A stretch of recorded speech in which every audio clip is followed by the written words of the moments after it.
Greetings from the National Archives. I'm David Ferriero, Archivist of the United States, and it's my pleasure to welcome you to this virtual book talk with Barnes Carr, author of The Lenin Plot, the untold story of America's midnight war against Russia.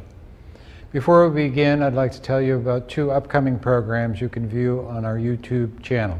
On Tuesday, November 24th at 7 p.m., Denise Kiernan will discuss her latest book, We Gather Together, which tells the story of Sarah Josepha Hale, who in the 19th century campaigned to establish an annual day of Thanksgiving. On Monday, November 30th at noon, William G. Thomas III will be here to talk about his book, A Question of Freedom, the Families Who Challenged Slavery from the Nation's Founding to the Civil War.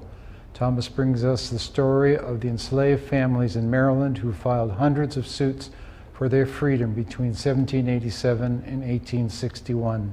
In The Lenin Plot, Barnes Carr relates the little-known story of a U.S.-backed plot to topple and replace Vladimir Lenin as the leader of revolutionary Russia after the Bolshevik rise to power. Using records from the National Archives and other institutions, Barnes Carr weaves a story of intrigue and espionage during the last year of World War I, when the Allied powers sought to bring Russia back into the war against Germany. It's now my pleasure to turn you over to our guest author. Barnes Carr was born in the Mississippi Delta and has lived in New Orleans most of his life. Carr started out as a reporter and photographer covering civil rights stories for the New York Herald Tribune, the Memphis Press Scimitar, and United Press International. Later he worked as a copy editor for the Washington Evening Star and the New Orleans States Item. A short story based on his experiences in New Orleans during Hurricane Katrina received a William Faulkner Gold Medal for Fiction in 2013. In addition to The Lenin Plot, Barnes Carr is author of Operation Whisper, which details the espionage careers of Morris and Lona Cohen, the first Soviet spies to steal a complete diagram of the first atomic bomb. Now let's hear from Barnes Carr. Thank you for joining us today.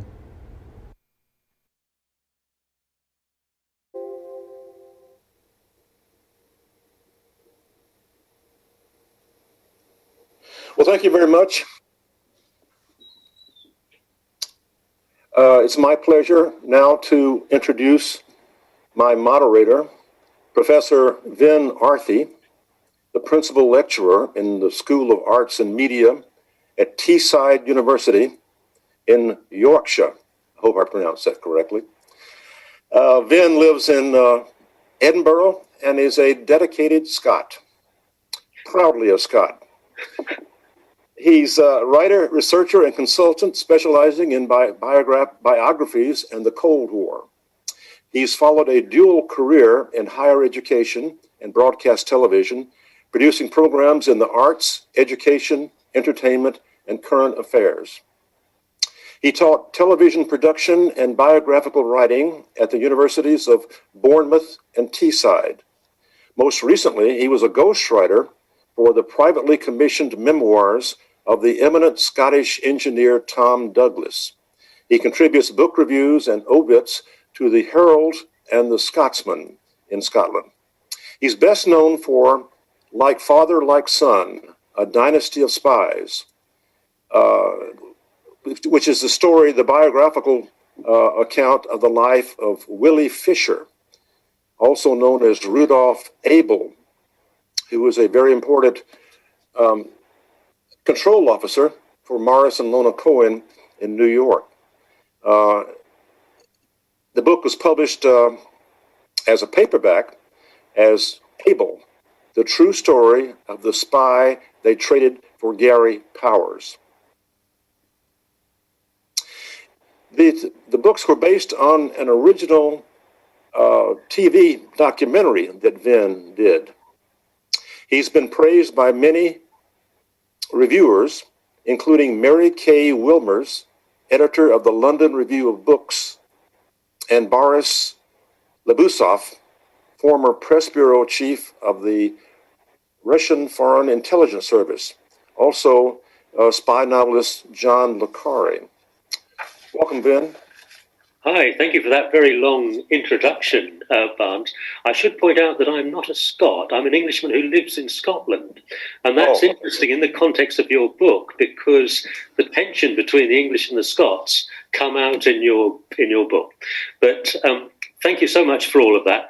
But we're talking about the Lenin Plot here today. Noon your time, evening our time. What began your interest in this Lenin story? It's phenomenal, but listening to your background earlier, surprising. What got your interest going? I was a student, a senior at Tulane University, and I was in the library one afternoon, and I met a gentleman who had been in the First War, World War I, and he told me he had lived in Paris after the war and had known some Americans, including Scott and Zelda Fitzgerald and Ernest and Hadley Hemingway. He cruised with that crowd on the left bank. And he also met some young American men who had served in Russia in our war against Russia. And I said, wait a minute, I've never heard anything about that. He said, well, you're studying creative writing, aren't you? I said, yes. He said, well, be creative, do some research. Now, back then, the internet had just come on, and it wasn't very good. It was good mostly for emails. So I wasn't able to do any research on the internet. So I went to paper research, bound volumes in the library of the London Times, L'Illustration, French news magazine, and Current Affairs, an American literary news magazine of the time. And I was able to get some leads. I got some pretty good accounts of the fighting, but I wasn't able to find any official records, and that required a lot of research in libraries and archives and individual historians that I'd met, and little by little I put the story together. And in the last 2 years, I was lucky to finally acquire copies of official Cheka reports, investigations into the shooting of Lenin, and that was a big, big help. You were also working on the Cohen story around the same time, so you must have been really very, very busy on those fronts. I was. Actually, I started research on both of them at about the same time, but I was able to finish the book on the Cohens first because I was able to get a copy of their complete FBI file. I think it was 300 pages long. And page after page after page, they had the names and addresses of people who had informed on the Cohens. A lot of information. So I was able to contact people and track down information using the FBI file.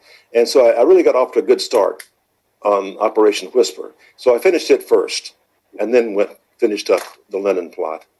Now, the Lenin Plot's an absolutely fascinating book, and there's so much we could talk about. But let's focus on the United States first. The likes of Harper, Crane, and the key man, I don't know how you pronounce him, Calamatiano.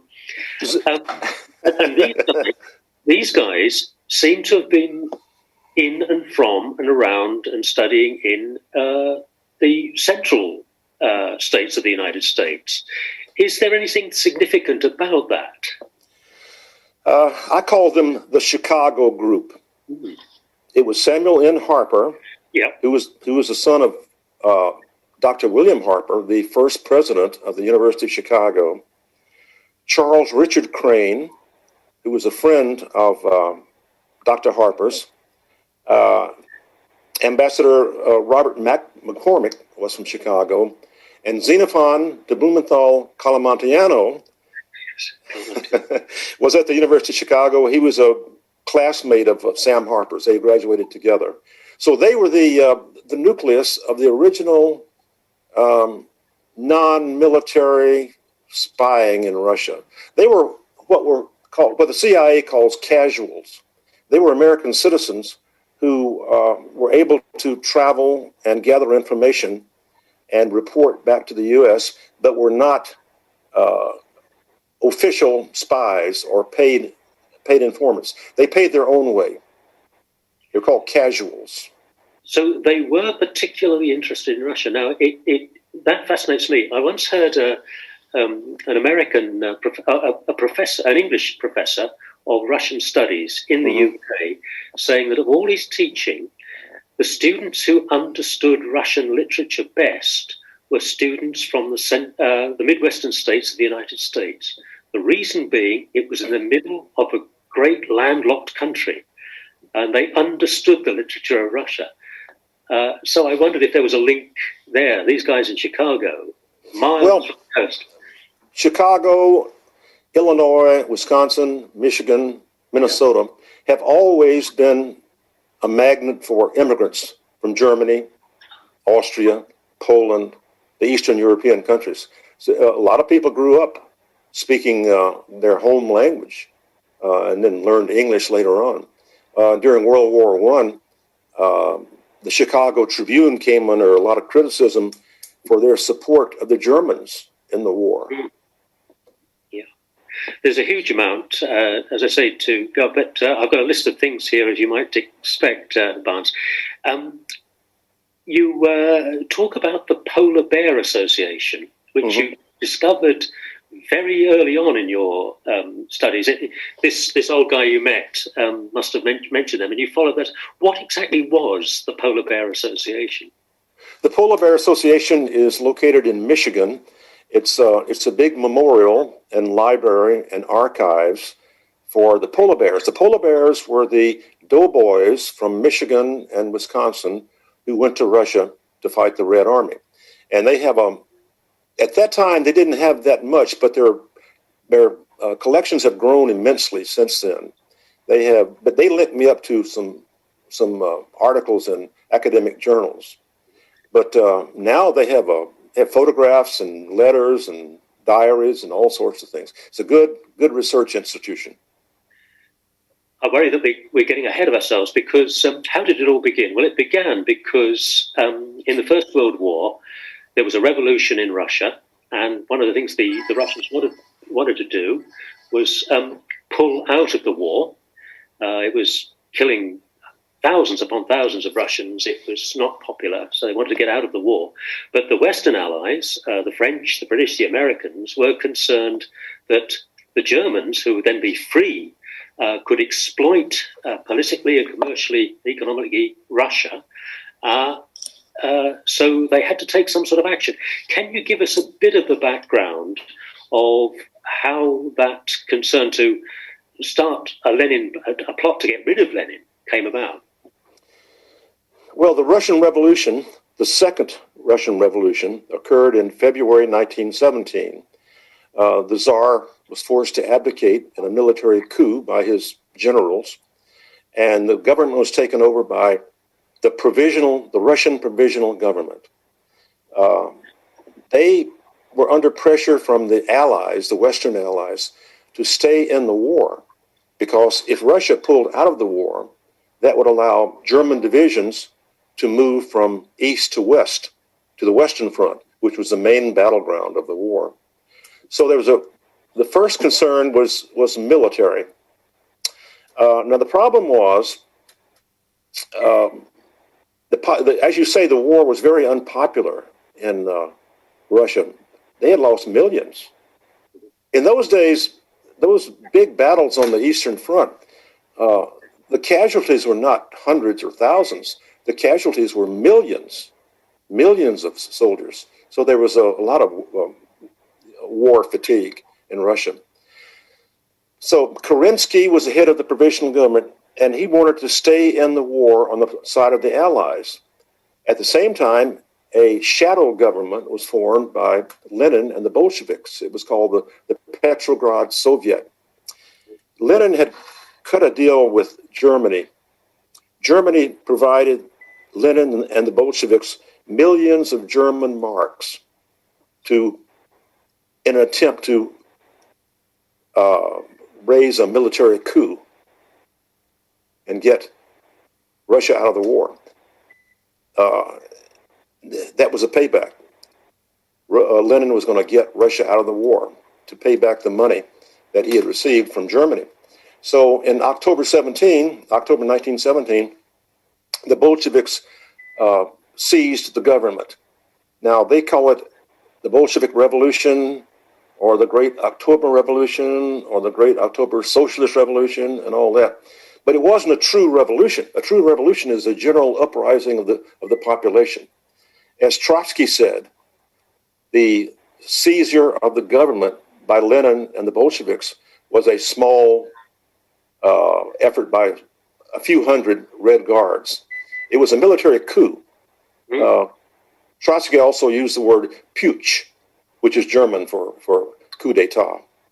So Lenin announced immediately that he was going to take Russia out of the war, and that alarmed the Allies, and they decided they've got to get rid of Lenin. So to start with, they did this as a form of espionage. So the British spies and the United States spies, and this is where Calamatiano comes in, isn't it? Because he's already over there as working in business. So how did those, if you like, espionage plots, or the beginning of the Lenin plot, happen? Well, it began in 1917, late 1917. Secretary of State Robert Lansing used his office as a bully pulpit to demand that something be done about the Bolsheviks. They were murdering thousands of their own people. So there was a humanitarian element besides the military element. So he arranged for consul at that time, DeWitt Clinton Poole in Moscow, to travel down to the Don, the Cossack country, and interview some Cossack generals on the possibility of conducting a coup against the Bolsheviks. Well, it didn't work. They were too confused and jealous of one another, and a lot of animosity, so that didn't work. So that was the early phase of the Lenin plot. And the early plan was for the United States to send war aid to France and Britain, and they would launder the money to finance the Cossack coup. Giving money to the Cossacks was illegal because they were not an established government. And President Wilson said, this has, quote, "this has my entire approval." So the original plot was Lansing, Wilson, and DeWitt Poole. Now, Calamantiano was in Russia at that time. He was a Russian American and a graduate of Culver Academy in Indiana and the University of Chicago. He was a Russian American businessman working for the Moscow Trade Association, selling farm implements from the Case Corporation in Wisconsin. But after the Germans blockaded Russia, he was unable to sell any more farm machinery. He had to get a job. He had a new wife and a stepson. He had to get a job. So he had been working as a casual for the State Department for some time. So in January of 1918, DeWitt Clinton Poole hired Calamantiano as a translator. And from there, as things got worse under the Bolsheviks, Poole assigned Calamantiano to organize a network of spies. These are mostly Russians and Latvians. Yeah. Now, they reported to Calamantiano. He reported to Poole.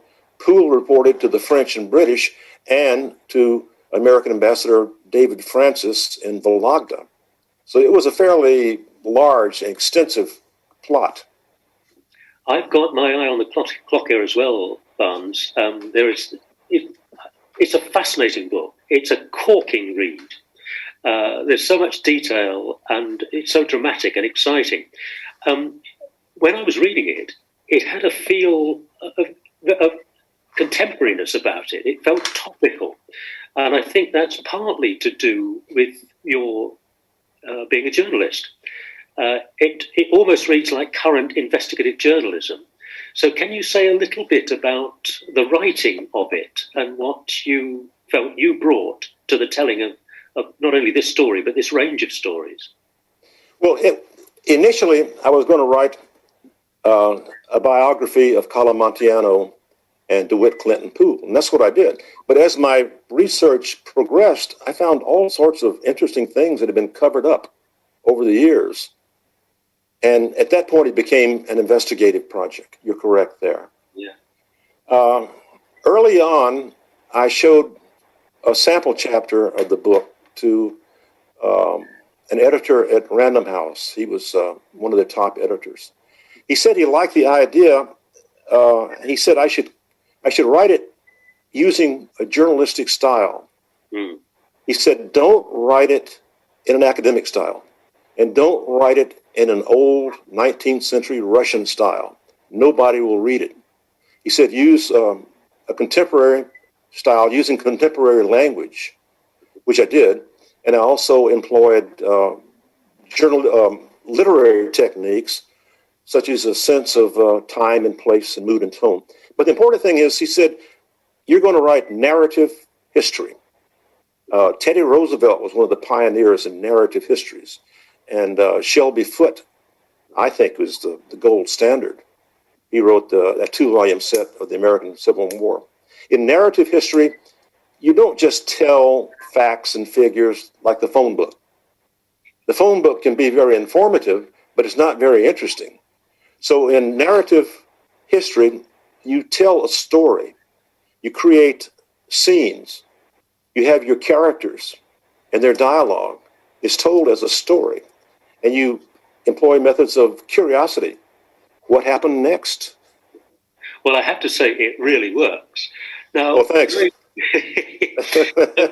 No, but the book works, but actually the plot didn't work. I mean, it was a sequence of disasters, and really something that I guess both the British and the Americans seem to be hang their heads in shame about. Yeah. But could you say a little bit about? It's before the Western troops arrived, how the plot began to fall apart. Well, it was on shaky ground from the very beginning. I'm not going to go into too much. I want to save something for the reader. Yeah. But the spies, DeWitt Clinton Poole seemed fairly competent. Now, Calamontiano makes some serious tradecraft errors, one of which was carrying his code book and his list of agents inside his walking cane, which the Cheka got hold of. Also, some of the other spies, like Sidney Riley. Now, Sidney Riley was one of the very strange characters in this story. Sidney was a Russian adventurer. He went to Russia for the SIS, the British Secret Service. But he immediately started making tradecraft errors. He arrived in Russia and was arrested, and they found a coded message under a cork in his aspirin bottle. He also made the mistake of leaving his name and address on his calling card when he went to see an Allied agent in Petrograd. The Cheka was all over him. And they were all over Bruce Lockhart. Bruce Lockhart was a special representative of the Foreign Office. His assignment was to go over and take a look at what was going on and report back to London. But in time, in late summer, he got involved in the plot against Lenin. And he made mistakes too. At one point, he gave a signed letter of transit to a Latvian agent who planned to travel to the north, to Archangel, to give information to the Allies. Well, the Latvian was a double agent for the Cheka. So he immediately went back to Moscow and gave this letter to Dzerzhinsky and Jacob Peters, the Cheka chiefs. So they were on to Lockhart pretty early, too. Yeah, it was error after error after error. Yeah, just one thing after another. Yeah. And on the British side, Sidney Riley, Bruce Lockhart's son, wrote a book about Sidney Riley, which actually became a TV series in the United Kingdom. Mm-hmm.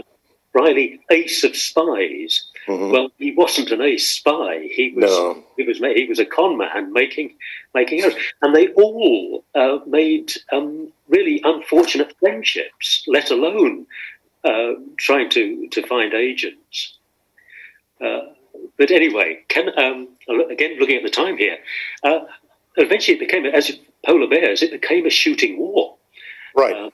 The Brits and the Americans, and the Italians and the French landed troops, mainly through Archangel and Murmansk in the north. Mm-hmm. But again, that was another catalogue of errors. Yes, from the very beginning, the invasion force was too small to do anything effective. Yep. But Versailles, Allied headquarters, wanted Murmansk and Archangel seized to protect Allied stores there from the Germans who were next door in Finland. But most of the enlisted men were French and American. Most of the officers were British. Well, as soon as the American and French soldiers arrived in North Russia, they immediately found out that the British wanted to fight an all-out war against the Red Army in opposition to Wilson's orders. So the British officers and early on were very antagonistic toward the Americans and French. The British officers were rejects, mental and physical rejects from the Western Front. They were called crocs. They arrived with 40,000 cases of Scotch whiskey, and they just drank their way through the invasion, and their incompetence caused many battlefield deaths. And Wilson heard about this and got on the line to the British Prime Minister and said, we've got to do something. He said, it's already been done. So the British commander was sacked and replaced by General Edmund Ironside, a decorated veteran on the Western Front. He was very popular with the soldiers. He rode out to the various fronts with warm clothing, food, medical supplies, talked to the men as if they were all comrades, gave them rest leaves. He really saved the invasion force from being totally annihilated by the Red Army. As a Brit, I felt quite ashamed at various points, seeing how the British Army behaved at that point. Holding on to supplies of food, medical supplies. I wonder, of course, the United States troops coming from the Custer Academy, Fort Custer, they were quite young and fresh, whereas the British were exhausted, and these officers, you're absolutely right, were rejected from fighting on the Western Front. Yes, that was another point of contention. The British officers didn't want to be there. Yeah. They wanted to be in England where it was warm. Yeah. And they saw the Russian invasion as a sideshow. That was one point of resentment. Also, they didn't like the British and French soldiers. These were young men. They were fresh. Yeah. They were energetic. They were ready to go. And the officers just didn't want to deal with that. You can see in your book the beginnings of the end of the British Empire, the British world power beginning to weaken then. But let's come back to the United States, because you mentioned DeWitt Poole. I'm quite impressed by him. He was dealt a bad hand. There wasn't much he could do. But I was utterly fascinated. When he was called before Congress, a congressional committee, it sounded almost like last week. I know. His testimony before Congress was very reminiscent of what we're hearing year after year from intelligence officials who are called to Congress. They don't know anything. They didn't see anything. They didn't hear anything. I'm totally innocent. Yeah. Just one lie after another. And the other thing I see in the book, Barnes, is the beginnings of the 20th century United States intelligence services. How do you see the development of the FBI and the CIA growing out of the mistakes from that period? Well, at that time, we didn't have an FBI or a CIA or an NSA.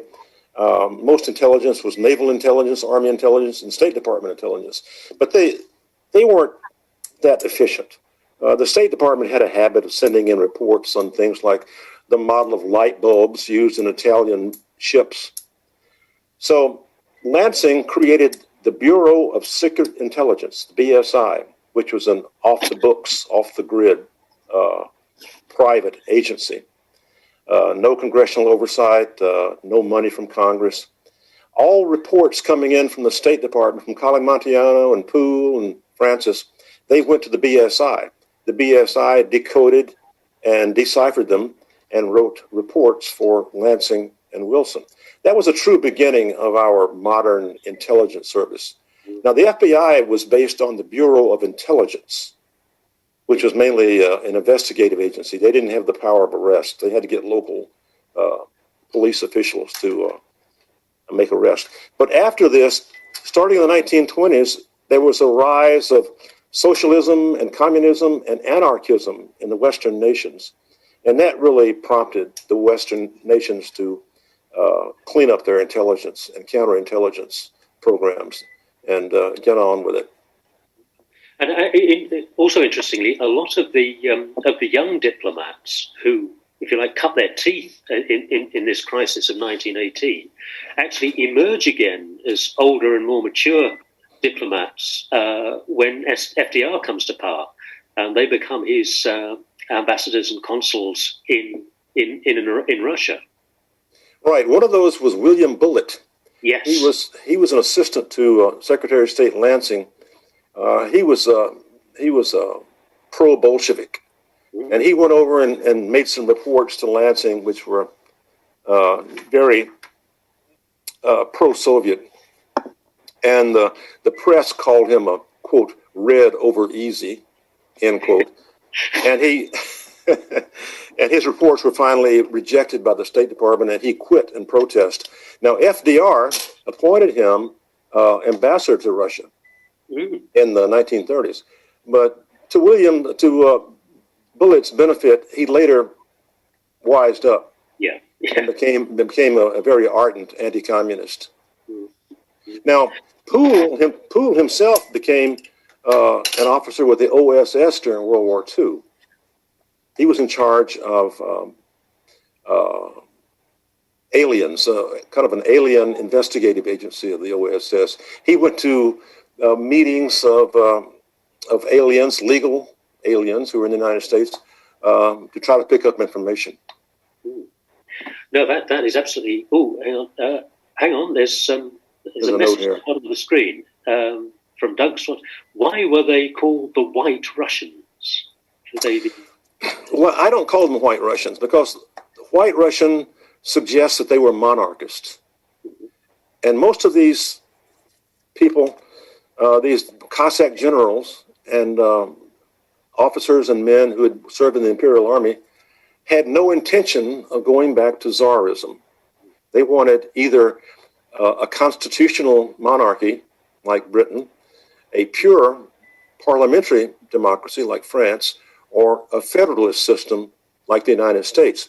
Now, the term White Russian, there are several explanations. The one I like is that during the French Revolution, the monarchy had a white flag with gold fleur-de-lis on it, and the revolutionaries had a red flag. So Lenin picked up the red flag as the symbol of the Bolsheviks, and people started calling the anti-Bolsheviks whites. Yeah. But they weren't really monarchists. There were some, I'm sure, but most of them were not. And also, there were lots of different groupings. What staggers me about this story is the socialist revolutionaries, who in many ways were more violent and vicious than the Cheka and the Bolsheviks. The socialist revolutionaries were the largest revolutionary party in Russia. They were many, many, many times larger than the Bolsheviks. The SRs were the Bolsheviks' main enemy, followed by the anarchists and the Cossacks. The SRs believed in individual assassinations. They didn't believe in taking over by a mass revolution. Mass revolutions cause thousands and millions of deaths. Their strategy was to assassinate certain high government officials at certain points in history, thereby setting off a coup. Mhm. But right, they were much more violent. Yeah, but of course the Cheka, the NKVD, the KGB survived, and Yes, arguably survives to this very day, running things. that's right. The Cheka is very much admired by Putin. Absolutely. After the fall of communism in Russia, the big statue of Dzerzhinsky outside Cheka headquarters was removed. Mm. But Putin quietly returned a statue of Dzerzhinsky to headquarters. Everything is linked, and It goes round and round. Yeah. Back to the United States again. The role of Woodrow Wilson.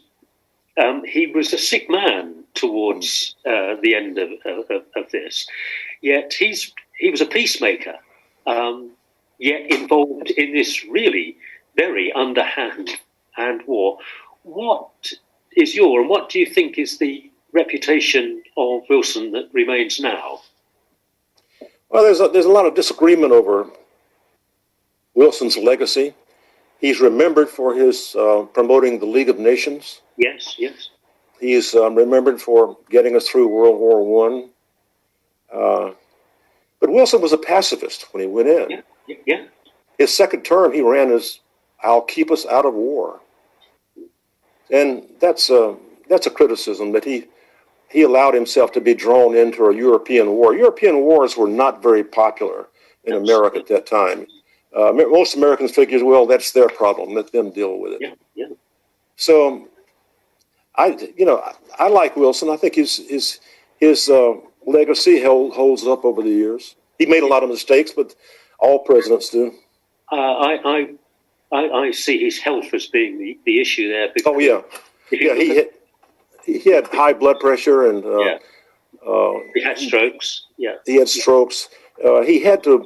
He couldn't work all day. He would work a few hours and rest, then work a few hours and rest. He was a sick man. Yeah, and of course, and most of the other leaders who working with him at Versailles weren't as fully aware of that as we are now historically. Right.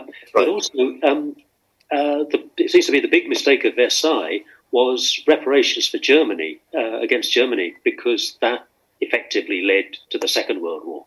Exactly. The reparations were, I think, unreasonable. Yeah. And that accounted for the rise of Hitler, who wanted to restore the German pride, and Mussolini, and World War II, in effect, was just a continuation of World War I. Two other things here. One is wars always end in a mess. But the argument that runs through your book, and not everyone would accept this, you effectively say the Cold War begins in 1918. Exactly. And not in 1945. Exactly. If you can define a Cold War as an attempt by one country or countries working against one another to defeat one another militarily, politically, economically, culturally, without a formal declaration of war, then it began in 1917 with our undeclared war against Russia. The Russians have never forgotten that. No. They still teach that in their intelligence schools, that the West is out to destroy the Russian state. And to me, that was the true beginning of the Cold War.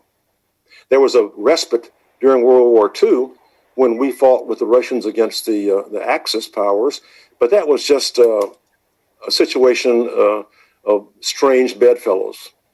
Yeah, my enemy's enemy is my friend. Yeah, the spying has been going on between Russia and the United States since the 1920s, since 1917. It hasn't stopped. The Cold War did not end. A retired Russian KGB officer told me it hasn't ended. It's just changed forms. Yeah. It's now computer surveillance, hacking, fake news, fake intelligence reports. It's just changed the form. Which, hang on. Right. we need to pull things together now. Right. What I was going to say, I mean, it's been an absolute delight to talk to you. Utterly fascinated by both of your books, Operation Whisper and The Lenin Plot. What's next? Well, I want to thank you first for helping me with Operation Whisper. Your information on the Cohen's control officers in New York was invaluable. But come on, what next? Is there another book coming from Barnes Carr? Well, I've written 2 novels, which my agent has in London, and he's circulating. One is called Appointment in Moscow. It's a spy novel set in revolutionary Russia. The other one is more contemporary. It's set in Washington. It involves the newly elected president of the United States poisoning her husband on inaugural night in order to cover up a dirty trick of hers that resulted in the death of her primary opponent in the campaign. It's called Potomac Fever. Now, old timers in Washington will know what that means. Potomac Fever. I really look forward to reading those, Barnes, and also reading your book has given me some ideas as to what I might go on to next. I'm a biographer, and some of those stories need to be told. Mm-hmm. All stories need to be told. So, what you were about to say?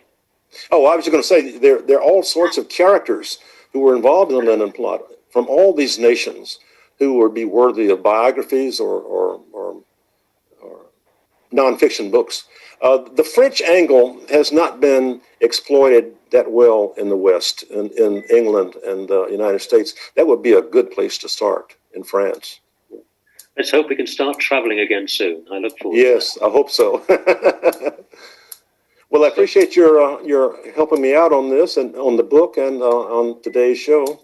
And my thanks to Doug Swanson at the National Archives and all the people at the National Archives who helped me in this book. I've got a list. They're in the acknowledgement section of the book. They were very, very patient with me and very, very helpful. Hear, hear. Okay. Thank you very much, Ben. Thank you. And Doug. And Doug.